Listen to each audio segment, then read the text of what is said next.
Welcome to The Victory Kitchen, the podcast all about American food rationing during World War II.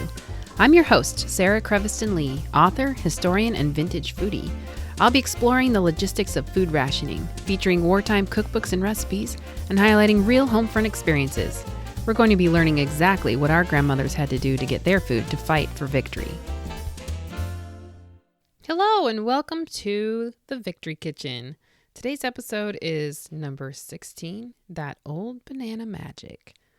Now, the title of this podcast comes from a newspaper article, the Courier-Journal, which is a Kentucky newspaper, from August of 1943.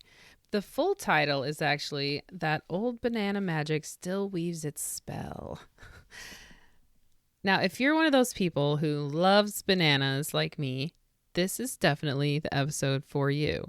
But if you're like one of my good friends who does not like bananas, I hope you'll still stick around because there is a lot of really interesting stuff that I never dreamed I would dig up when I was researching for this episode. Now, I don't know about you, but I actually didn't know very much about the banana plant itself. So I thought I'd share a little bit about what I've learned. But keep in mind that what I'm reading are things I learned from 1943 newspapers. And I think this is valuable because banana plants have changed over the years. So the bananas that we eat now are not the bananas that our grandparents would have eaten. But I think that banana plants haven't changed so much that none of this information is not valid anymore. So the banana plant is not a tree. It is classified as an herb. It grows from a rootstock with eyes, much like a potato, but larger. It takes a banana plant about a year to mature and grow its bunches of bananas. Due to the tropical climate that they thrive in, bananas are able to be grown year-round. Now, the banana forms from flower, and it grows in clusters, which after time become a bunch from 40 to 160 bananas.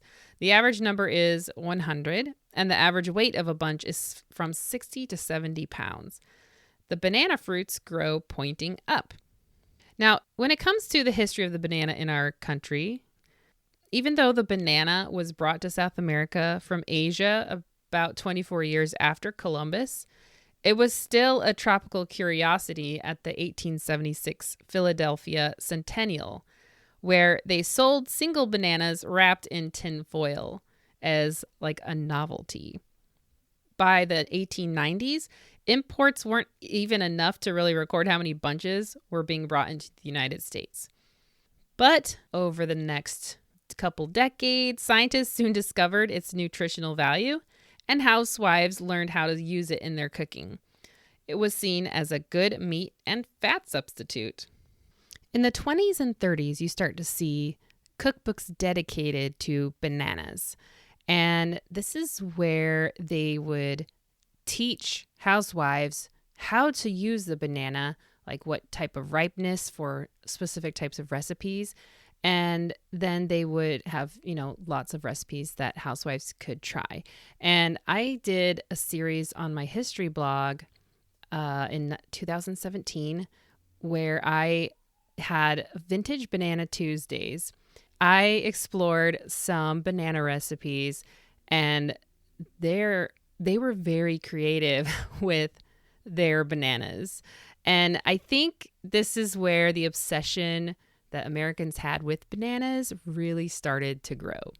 Now, the banana hit its peak in this early part of the 20th century in 1937, when the U.S. imported more than 10 billion bananas on 66,587,000 stems. The largest banana port was New Orleans, followed by Mobile, Baltimore, and New York. So these were the great banana ports. 50 years after 1890, banana consumption in the U.S. had increased about 9 times. So this is just another way of saying that Americans became addicted to bananas. They loved bananas. Now, I want to mention that the history of the banana empire in South America and Central America, as tied to the United States, has some dark and shadowy corners. I don't have time to go into it in this episode, but I will leave the links of the sources that I found in my resources on my blog that correspond with this episode. Now, this was also something interesting that I did not realize. Bananas were sold at the stores and from fruit carts in the bunches, like on the stem many times. The grocer would hang his bunch so the free ends pointed down, which is the opposite of how they grow. But then he would cut off bananas for his customers from the stalk of the banana bunch. Now, we usually see them just in the little bunches at the store. So yeah, very interesting difference there. And you can see this in a lot of photographs from early 1900s. And I even saw some pictures in the newspapers from the 1940s, wartime, showing the bananas hanging in the grocery shop and he's cutting off bunches. Really cool. Now, why did Americans love bananas so much? They considered the banana the most sanitary of fruits because, like it says in this Hawaiian newspaper from 1942, bananas are sealed by nature in a glove-like skin that keeps out all dust, which makes them at all times one of the safest and cleanest foods to eat. Another reason was because bananas have a really distinct flavor, unlike anything else you can find. And because of this, it made the banana split a delicacy unto itself. The bananas were easy to stretch, so if you wanted to impart that flavor, it was strong enough to, put it into things like cakes or puddings, and you could really stretch the bananas you had available to you. It was also versatile. You could eat it raw, baked, or fried, served as a fruit or a vegetable or a starch.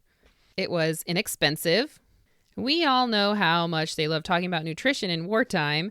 So the fact that the banana was very nutritious, full of important vitamins like A, B1, G, which is riboflavin, niacin, and vitamin C, and 11 essential minerals. They also claimed that the banana had an alkaline reaction in the body and due to its non-irritating fiber was a mild laxative. But wait, there's more. It was easy to digest and it was an important baby food as well as an important food for invalids or those with particular diseases, which I'll talk about a little bit later. So those are all of the many reasons why Americans loved bananas. There are a couple famous banana songs that I wanted to point out, one of which may be very familiar to you all. It is called Yes, We Have No Bananas from 1927. And I remember hearing this tune when I was a child, just occasionally. And I always thought it was associated with World War II, but it was, like I said, from 1927. So it had been around for quite some time before the war. But the important thing to note is that they used this song constantly during World War II in newspaper articles. And we will find that out very soon. The second song I wanted to mention is called I Never Saw a Straight Banana from 1923. I have links for these songs that I found on YouTube that I will put in my resources because you will definitely want to listen to these songs. I even found the Muppets had done a version of Yes, We Have No Bananas that you don't want to miss. All right, so let's talk about bananas before the war. Now, the banana isn't good if you leave it to ripen on the tree. So you pick it when it's green, and that makes it an excellent candidate for long-distance transportation. With the advent of traveling refrigeration like train cars, there also were boats, and this was especially good for bananas. They developed special refrigerated ships to keep them at an even cool temperature for their voyage, along with special ventilated temperature-controlled train cars for the rest of the journey. Bananas had to be kept at a temperature of 57 degrees Fahrenheit, otherwise they would rot or prematurely ripen. Now, I really wanted to talk about this, but I don't have enough time in this episode. But there is an important part of the story involving banana men or banana train attendants. So essentially they were banana babysitters for the bananas to make sure they arrived in the best condition. Because of wartime train delays and temperatures fluctuating along the route, these were a threat for bananas on the last leg of their trip. And there was huge money involved in these banana shipments. So the banana men's job is a very interesting one, and I will have more information on my blog. The bananas were shipped on their stalks and were kept in the stores that way until the grocer cut them off for the customer. And in a 1942 article, it stated that the people of the United States use more bananas than are consumed in any other country in the world. So in these early 1940s, it was very clear Americans loved their bananas. And this is very important as we go into World War II. But in 1940, the U.S. imported 52,336,000 bunches of bananas, valued at $29,085,000. So about 50 bananas a year were eaten on average by each person in Canada and the United States. That's a lot of bananas. There were some somewhat successful attempts at growing bananas in the United States, like in Florida and California. But where they really thrived was in Central and South America and Hawaii. The major growers of bananas were Brazil, Costa Rica, Mexico, Jamaica, Honduras, the West Indies, Panama, Guatemala, Guadalupe, Nicaragua, and Colombia. Jamaica's banana crop usually went to the UK, while a good majority of the rest of the country's bananas went almost exclusively to the US, but not from Brazil. Now, I think the most famous aspect of bananas in wartime is associated with England and how British youngsters grew up not even knowing what a banana was. And even I thought that bananas were not available, period, during the war. But this is not true. It might be the case for England for very good reasons. U-boats, for one. So yeah, it was very difficult for England to get bananas. Now, when it comes to the United States, it's a little bit more complicated of a picture. Now, I wanted to be able to answer this question, like, did we get bananas during the war? And in order to do this, I wanted to get kind of a timeline of banana availability in the U.S. by hunting it down in newspapers. So that's what I did. I found articles from 1942 through 45 and just kind of looked at the headlines. Now, in early 1942, like January, February, the newspapers still referred to bananas as easy to get, or that they could depend on a steady supply to fill our needs. A normal year of imports to the U.S. would include 40 million bunches of bananas. Now, in March of 1942, you start seeing articles mentioning the sugar shortage and that bananas were a great sugar replacement for putting on top of cereal, in a fruit cup, or in desserts.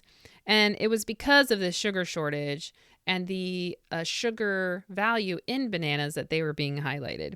One newspaper reported that scientists wanted to find out exactly how much sugar was in a ripe banana. What they found was that a fully ripe banana, the one with yellow peel and was flecked with brown, contained the equivalent of 4 to 5 teaspoons of sugar. So they looked at this as a quick energy food that easily digested in your stomach. Now, in April of 1942, I found an article from Hawaii, which is where some bananas grew, that as a part of their patriotic duty, housewives were encouraged to use the banana more during the war emergency because of how economical and nutritious it was. But later on, their supply actually didn't go very far once the armed forces started buying the bulk of their banana harvest. So that didn't last too long for them. Now, around the same time on the continental U.S., is when we start seeing headlines about a banana shortage. So April is when the first headlines start to hit. One writer who went by the name of S. Hooper Snooper, Washington eavesdropper, had a few cheeky words to say on the subject. He says, quote, There is another song of the dim past which has for its theme, "I never saw a straight banana." This is mentioned only for the sake of future historians. It has no bearing on the present situation. We are not in favor of bananas, straight or curved. We aren't against bananas, whatever their condition, except rotten. We are opposed to anything rotten. This is for historical reverence only. But the banana in any and every form is waning. Although bananas are still available today, shipments have fallen off. In Philadelphia, Pennsylvania, for example, shipments are down 75% from last year. Where merchants used to be able to bid on 2 or 3 carloads at a time, a half carload makes its appearance. This deplorable condition is deplorable. A shortage exists. That is to put it simply. Yes, we have no bananas. Now, what is to be done about bananas? Will Congress appropriate $5 million to relieve the banana shortage? Where will politicians turn for banana oil? Can bananas be used for making artificial tires? Will the boys and girls of today spend the next few years without tasting the exotical fruit? These are questions which future historians must answer. In the meanwhile, yes, we have no bananas. Close quote. This whole article had me really cracking up. But he makes some important points. The fact that shipments went way down. And where before they had ample bananas to sell, they were very limited on what went to the shops. Now, what was the reason for this shortage? And I bet you could probably guess. Transportation. Most banana ships were relinquished to the government for transporting war goods.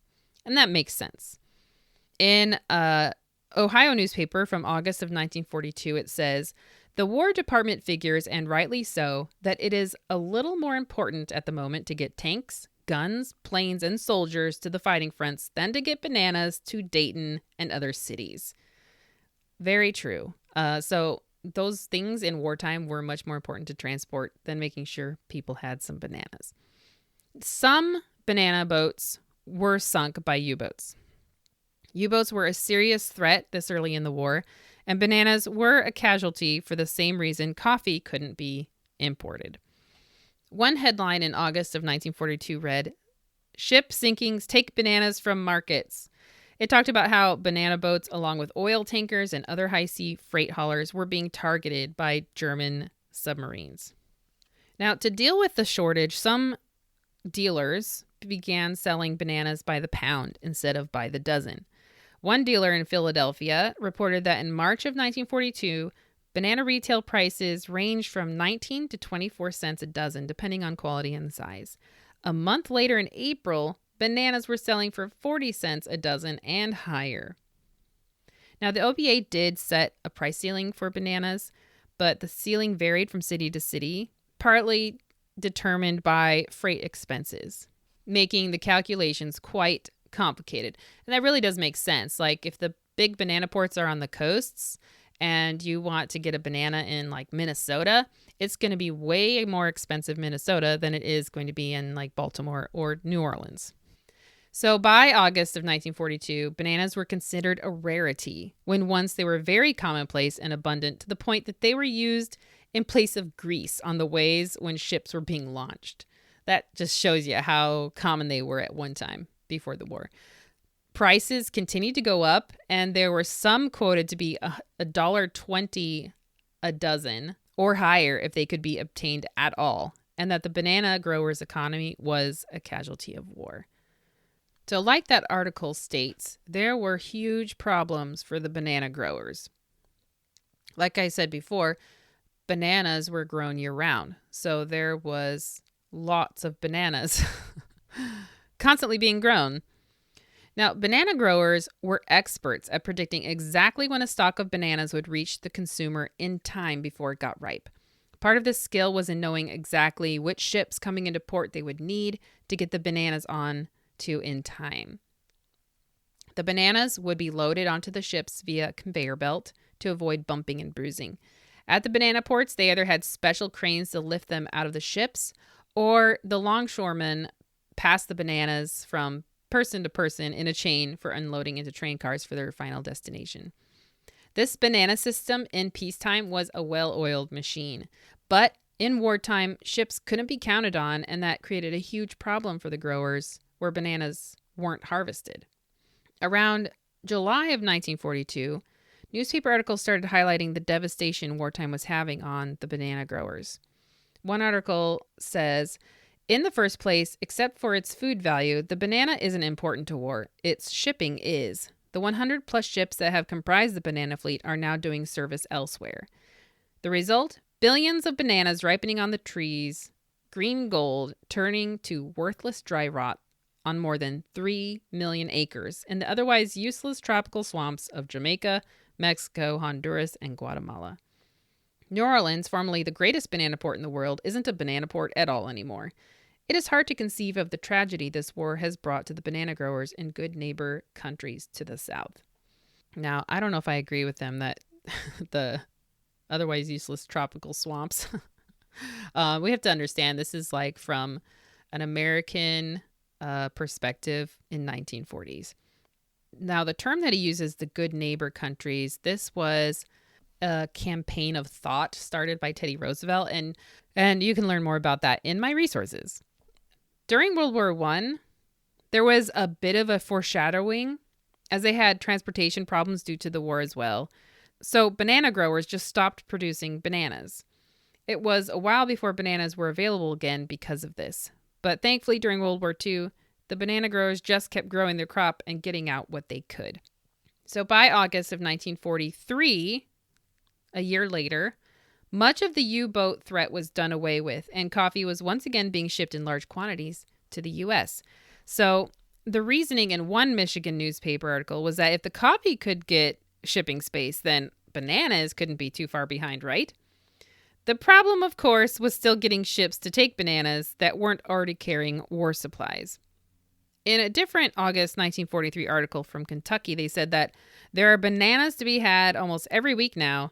True, some of them are on the small side, but they still have that old banana flavor. Now, remember before that bananas needed to be shipped in like refrigerated, temperature-controlled spaces. What we see in a lot of these newspaper articles that if bananas were able to get through, they were usually smaller ones. Now, there was hope on the horizon for these poor, struggling banana growers. According to a newspaper in May of 1944, around 1929, a New Jersey company started producing dried and powdered bananas, not so much for eating, but for pharmaceutical use. Brazil soon started their own banana drying venture. Then in 1937, an American company built a modern drying plant in Honduras to make banana powder for bakers and ice cream makers and for hospitals to use in infant feeding. Soon, equipment was added for drying the whole fruit to sell at retail. So before I said that we did not get bananas from Brazil, what we did import from Brazil was the dried banana products. So by the time World War II comes on the scene, a system was already set up to get a greater supply of dried bananas on the market as a replacement for the fresh. The article continues to say that the Honduras plant has doubled its drying capacity to handle from 3 to 4 million bananas per month. Mexico, taking a tip from Honduras, has established 11 drying plants running full-time capacity. So obviously, the dried stuff in sealed containers could stand longer shipping times and temperature fluctuations. Banana powder was even said to have been originally shipped to Europe before it made its way to the U.S. Being able to dry such a large quantity of bananas saved Honduras a loss of hundreds of thousands of banana stems annually. So this drying technology was a huge boon for these countries producing bananas and a way that they could still support their economy. Now, finding what to do with surplus banana crops wasn't their only problem. A huge amount of labor went into maintaining the banana fields. In another article entitled "The Banana, a Barometer of War," Lieutenant Albert C. Huber, St. Louis's Naval Public Relations Officer in 1944, stated, "If you think weeding a victory garden is a job, you should see the tropics. Almost overnight, the bush gets out of hand. Tropical grasses grow over your head, and cane reaches a height of about 15 feet. You have to wage a constant battle against iguanas and insects. It's an expensive proposition keeping the vegetation and varmints under control. Without the revenue from banana exports, the owners had to let this work slide. So not only just getting those bananas out, maintaining the banana fields was really hard. I found a Tennessee headline from November of 1943 that stated, "Dehydrated bananas and flakes supplement small fresh stalks." So this is where things get really interesting. Having dried bananas, I find this really fascinating. There were 3 forms of dried bananas available to them in the 1940s: powdered, flaked, and dried in big slices. So powdered was more like a flour made from the plantain banana. Flaked was a form of ripe, dehydrated eating bananas. And dried was ripe eating bananas cut into quote-unquote fingers and dried into long chips. Reconstituting the flakes or dried bananas was said to be just like the real thing. The long banana fingers were also called banana figs. The flaked and powdered banana were more delicate in flavor, while the banana fingers had a stronger, oilier taste. And when reconstituted, they were more pulpy and they were hard to push through a sieve. There was a lot of advice in newspaper articles that you needed to keep the containers of any dried banana product tightly sealed as they absorbed moisture and could grow mold. Then when you're short on bananas, that's the last thing you want to have happen. The fun thing about these products was that you could put the powder or flakes in milkshakes, pies, cakes, puddings, and breads. You could just eat the dried bananas just as they came out of the package, but I have also seen recipes where you break them up or chop them up and put them into pies and cakes. In a November 1943 article in the Salt Lake Tribune, a headline excitedly declared, "Yes, we have some bananas!" It says, "More dehydrated bananas and banana flakes are reported to be coming into food shops to supplement the small supplies of fresh bananas that are occasionally available in the market.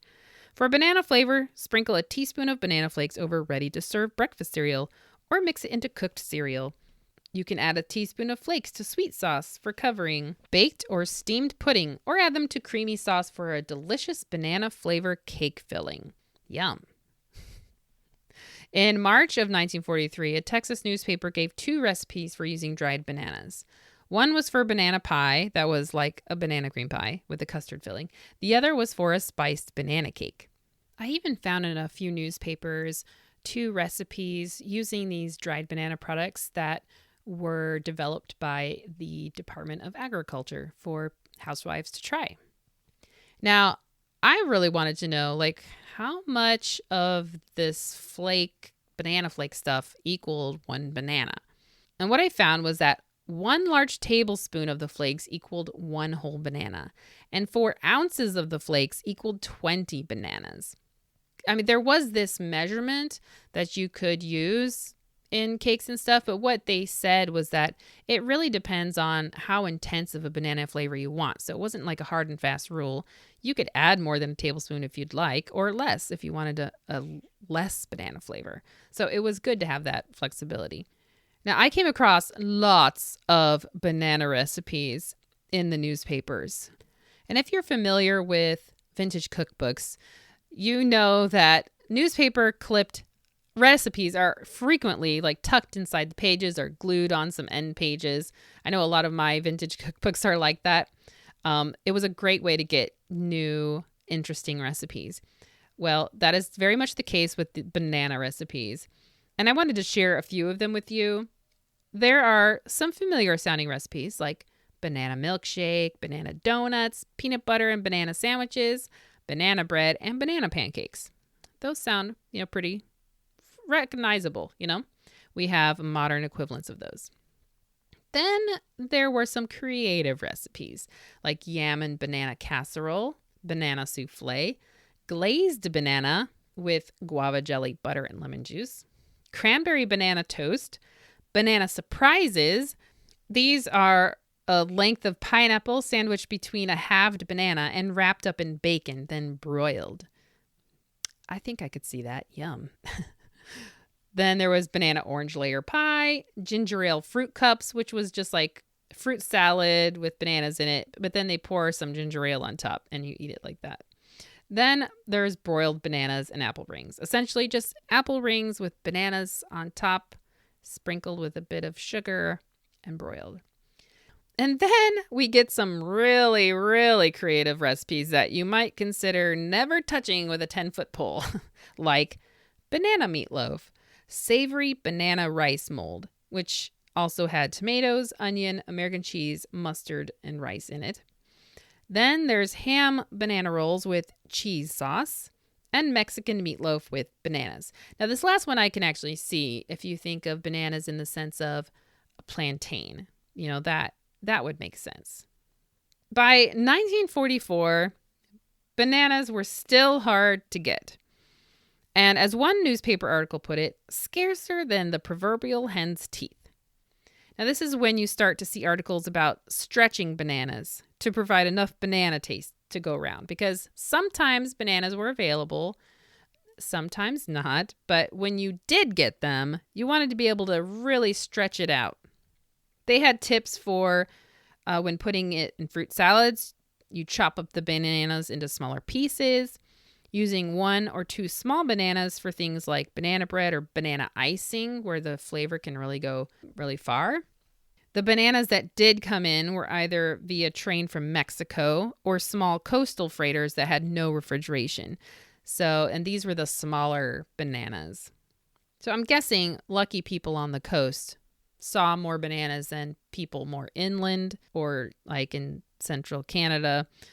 Now, I mentioned before that article called The Banana, a Barometer of War. This was a really fascinating article, and it warned not to get too excited about fresh bananas. It says, don't start throwing confetti and blowing tin horns next time you see bananas in your grocery store. It's not that good. The war isn't over yet, but the presence of the yellow crescent-shaped fruit indicates that the ship versus submarine situation is well in hand. And then the article ends by saying, the future supply of the fruit will depend upon the war shipping situation. Sweeping our front yard of subs probably will open the lanes for more banana boats.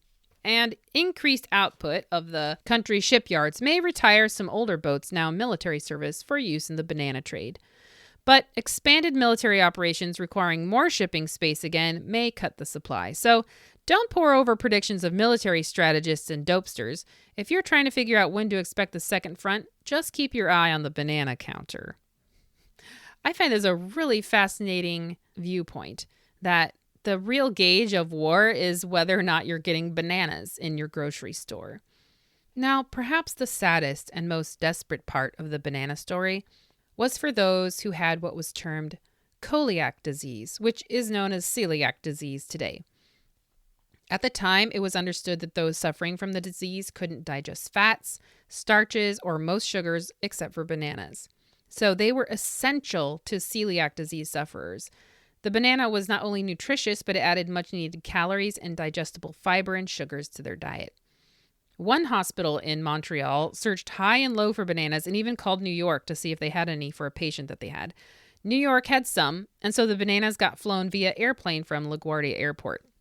This is an aspect of bananas in wartime that I never thought about, that they were such an important health food, not just because they considered them, they're so nutritious and stuff, but that it was a really important part of the diet for sick people and also for babies.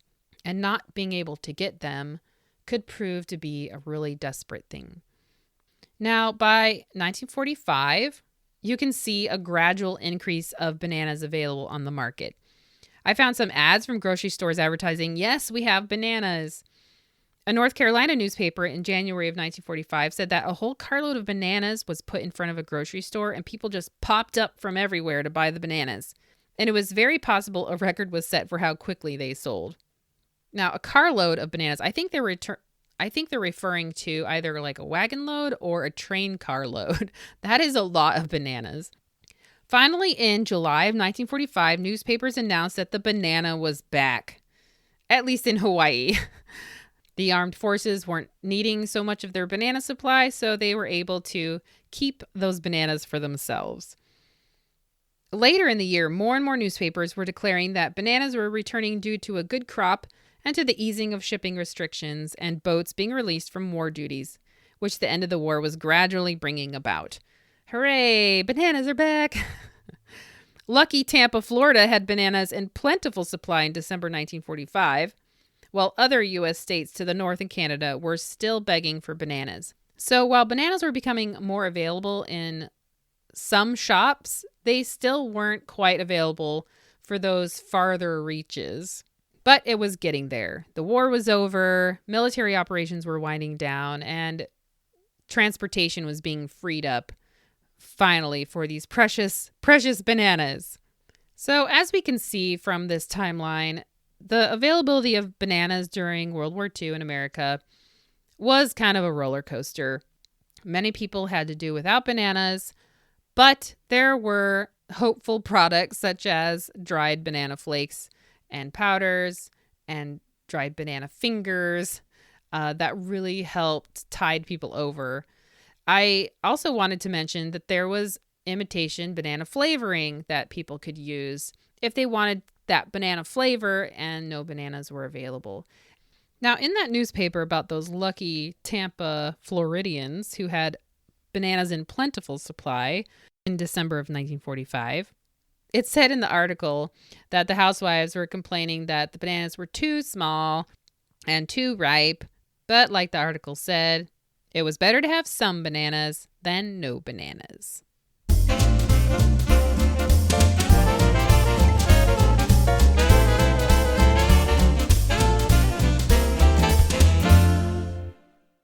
For today's cookbook feature, I actually wanted to talk about two cookbooks, but one of which I only made recipes from. The first one is something that may sound familiar. It's the Health for Victory Club Meal Planning Guide. But this particular issue is extremely rare and super cool. This was a series of the Health for Victory Club guides put into a small book. And it was specifically prepared by the Home Service Department of the Hawaiian Electric Company Limited. Now, it was this cookbook that made me suddenly realize, oh, wait a minute. Bananas were available during the war for some people. And it's just one of those things that dawns on you like, oh my gosh, that's so obvious that, it's not just about like where I live in the United States and what happened here, but just the broader picture that sure, maybe bananas weren't available in like Indiana very often in wartime, but sure, they were more available in the places where bananas grew. So this particular issue is really special because of that. And a lot of the recipes feature tropical fruits, some of which probably were not available in the US at all. Now they have this chart called Build Health with These Common Hawaiian Fruits. And on the list is bananas. And under the season, it says, available throughout the year. Supply in normal times exceeds the demand. So they're a very popular fruit on Hawaii. It talks about their nutrition value, how to use and prepare them. And it talks about different varieties of bananas like Bluefields, Brazilian, Chinese, and then apple and ice cream varieties. I'm not quite sure what they mean by the apple varieties, but interesting. These are all the best to be eaten out of the hand. You can use raw as a breakfast fruit or in cocktails and salads. Prepare bananas just before serving to avoid discoloration. Immersing the peeled fruit in lemon, grapefruit, or pineapple juice enhances the flavor and also helps to avoid discoloration. They may be steamed, baked, or fried, or used in pies, cakes, cookies, and breads. When baked or steamed, they may be peeled or unpeeled. And when it comes to storage, it says picked when green but full size, may be stored for a considerable time without injury to the flavor, should not be placed in the refrigerator until fully ripened and then only long enough to chill. When fully ripe, the yellow skin is generously flecked with brown spots. And then it has a few recipes featuring bananas, like banana prune whip, banana honeys, banana ice cream, and minute tapioca cream. One of the variations is banana tapioca cream. Yum. That sounds really good. The main cookbook feature is a book called Bananas, How to Serve Them. This was published in 1942. although I have seen earlier issues like 1940. I wanted to cover some basic wartime banana tips that are really important when it comes to understanding wartime recipes for cooking bananas, or even any vintage banana recipe. I did mention before, bananas weren't considered just a fruit. They could be used as a vegetable or a starch replacement. Now, when a banana was green, you just didn't touch it at all. But then when the bananas were yellow with green tips, they aren't fully ripe, but they can be used as a vegetable or starch at this point. They really hold up well when cooking with them because they're just more solid. Yellow bananas with brown flecks are ripe and good for eating raw or using in a dessert because the sugars have developed more and it's much sweeter. Bananas should always be kept at room temperature unless you need to chill them for a short time right before serving. You can use citrus like lime, lemon, grapefruit juice, or guava or pineapple juice to keep bananas from browning.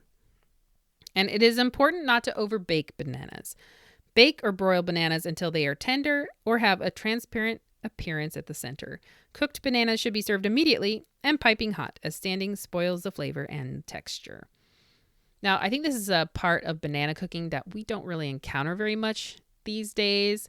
We don't think of like broiling a banana glazed with something sweet. That's just not a dish that I've ever encountered. But it is, I think some of these recipes are definitely worth a try. Now, this cookbook demonstrates something similar that I saw in newspapers. Anytime there was an article talking about bananas, almost always they had tips on keeping bananas, using bananas, like when was the right time to use them for what purpose. And this cookbook is no exception. This cookbook also has some really great illustrations. Their banana illustrations are awesome because they're all drawn like banana people. There are some really interesting recipes in this cookbook, and that it's really it. Like it just has 2 pages of tips, and then it dives straight into the recipes. They all have pictures, which is really rare for a wartime cookbook, for each recipe to have its own picture. Some of them I could definitely see myself trying, others not so much, because tomatoes and bananas and cheese, I don't know. I'm not a fan of that idea. But I wanted to tell you 2 of the recipes that I tried. The first one is for banana milkshake. This is a super easy recipe. And if you're going to try any vintage banana recipe, you might want to try this one just because it's so easy and there's a lot of variations. So you can really pick one that appeals to you the most. All you need is 1 fully ripe banana, so yellow with brown flecks and peeled, and 1 cup of cold milk. And in modern days, a lot of people don't drink cow milk, so you could probably use any milk of your choice. You slice the banana into a bowl and you beat it with a rotary egg beater or electric mixer until smooth and creamy. Then you press the bananas through a medium mesh wire strainer with a spoon. This is to remove any clumps and make the banana puree really smooth. Then you add milk and mix thoroughly and serve it cold. It makes 1 large or 2 medium-sized drinks. Now this is where it gets interesting. The banana milkshake variations. They have banana chocolate milkshake, banana chocolate malted milkshake, banana frosted milk. This is where you add 3 tablespoons of vanilla ice cream before mixing it.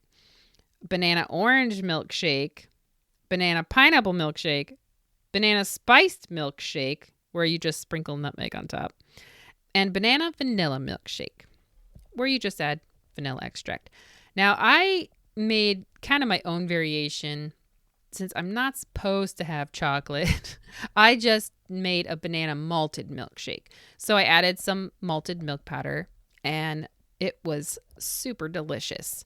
After trying the banana malted milkshake plain, I did add some chocolate syrup so my kids could try the chocolate malted version. But I think it was the general consensus that the plain was better. So this is super easy. And it also has 2 tips. For a colder drink, add about 2 tablespoons of crushed ice or ice cream. For a sweeter drink, add a little ice cream or plain sugar syrup. So adding ice cream is always an option. Anyway, the illustrations for this are also super cute. I will have pictures of this recipe on my blog, of course, because you just have to get a load of these banana people. Yeah, super easy. I think I made it in less than 10 minutes and it was delicious. I've even seen in some of the newspaper articles mentioning that the banana milkshake would be an excellent after school snack for your kids. The second recipe that I made was banana pecan ice cream. This has been on my list to make for a really long time because it just sounds amazing. What it calls for is 1 cup mashed ripe banana. So this is about 2 to 3 bananas.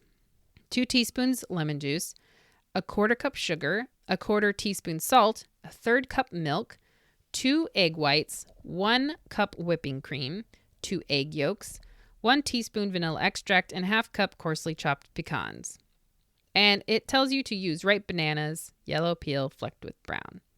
Now, I didn't have enough whipping cream, so I supplemented the cream I did have with whole milk, evaporated milk, undiluted. And I used 1% milk because that's what we have on hand. You mix together the bananas and lemon juice. You add the sugar, salt, and milk, stirring until it's mixed. Then you beat egg whites until stiff. Whip the cream until thickened but not stiff. Beat egg yolks until thick. Combine banana mixture, egg whites, egg yolk, cream, and vanilla. And then you turn it into 2 freezing trays of an automatic refrigerator. I don't think any of us has that exactly. But you freeze with indicator at the coldest setting, stirring every 30 minutes until the mixture begins to hold its shape. Then you add pecans during the final stirring. Then you freeze it until it's firm, and it makes 8 servings. It also has some very interesting looking variations. Banana peanut brittle ice cream. Yum. I would definitely go for that. Banana walnut ice cream, banana pineapple ice cream, banana strawberry ice cream, banana toasted coconut ice cream. Oh my gosh, I would eat all of these.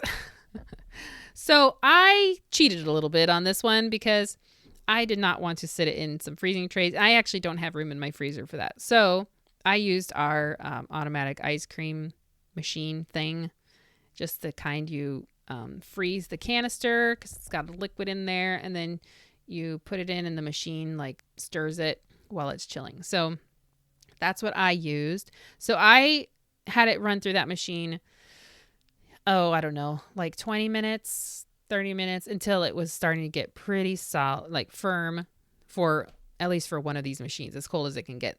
And then I did put it in a container to freeze. It took quite a while to get solid. And even then, I could tell the ice cream was a little bit dry because it just doesn't have the level of fat content that we are used to in today's ice creams. But let me tell you guys, this ice cream was amazing.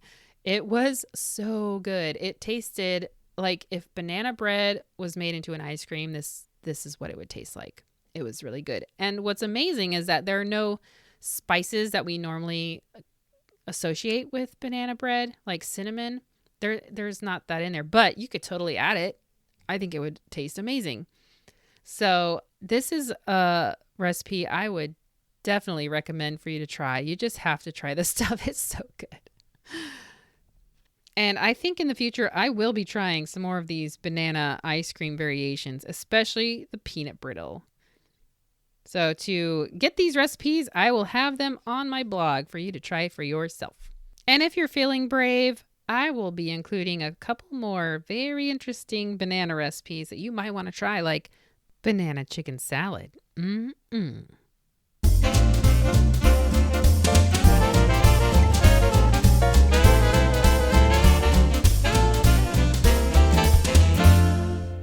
Today's story highlight comes from the Pittsburgh Press, from a newspaper article entitled, "Lucille Eats 15,000 Pounds of Bananas During 4 Years of Strange Malady."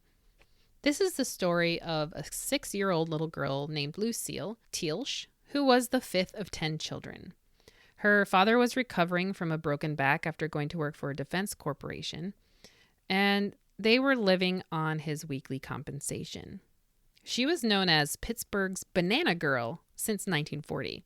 And this article was from December 1944. She earned this title by eating 15,000 pounds of bananas in those 4 years alone. She had 2 great wishes. One was to have a banana plantation of her own, and the other was to be a nurse. She was diagnosed with what at the time was the rare celiac disease, which is another term for celiac disease. She couldn't digest fats, starches, or most sugars, but bananas kept her weight normal and didn't upset her digestive tract. To keep her healthy, her doctor had prescribed a daily diet of 2 packages of gelatin, 1 or 2 eggs, dry cottage cheese, 7 to 10 pounds of bananas, and a glass of canned milk with lactic acid. However, due to the difficulty of obtaining bananas as the war progressed, her diet had to be rationed.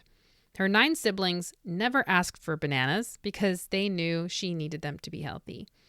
Even their neighborhood helped keep an eye out for any bananas in the shops, and Lucille's mother made attempts to purchase bananas from the wholesaler, which sometimes was successful, but other times didn't always work. The article says, quote, "The little girl doesn't talk much to strangers, but she whispered to the photographer as he took her picture that she had seen some awfully pretty nurses with curly hair at the hospital, and that she too would like to wear a white uniform and a nurse's cap. It was while she was telling of her ambition to be a nurse that a dull thud was heard, followed by a child crying. Lucille excused herself with little girl dignity and went out saying, 'Jimmy fell out of bed again.' She often played nurse with her younger siblings and felt a keen responsibility for their welfare. Aside from her diet, Lucille lives like any other 6-year-old child, likes to play with dolls, and go to Sunday school. She entered grammar school this fall and likes it immensely. Sometimes, however, her playmates and school chums think it is strange when she refuses cookies and gingerbread, but she explains that she isn't allowed to eat them. She knows what she can and cannot eat and abides faithfully by regulation." Close quote. I found this story really fascinating. And what really caught my eye was there's a huge picture of her next to this article sitting with a huge bunch of bananas in her lap, peeling a banana with this joyful look on her face. Bananas were something she had to eat, but she loved them. So she ate them any way that she could. And the fact that she ate 15,000 pounds of bananas in 4 years is quite astonishing. But while she had a really healthy appetite, she had to be very careful about what she ate. And I think this is really cool to see. In modern times, we think of diseases and health issues that we have are new or somehow, they didn't exist before. But in the case of celiac disease, this was a thing. It's been a thing for a while now. But at this time, it was considered rare. So I just wanted to highlight this story because I just thought it was really charming that this little girl, had this health condition, but she approached it with happiness and just loved life. She did have to go to the hospital sometimes from a few weeks to a whole year. And I'm sure these were really trying times for her. Now, this particular article was published by a group called the Old Newsboys.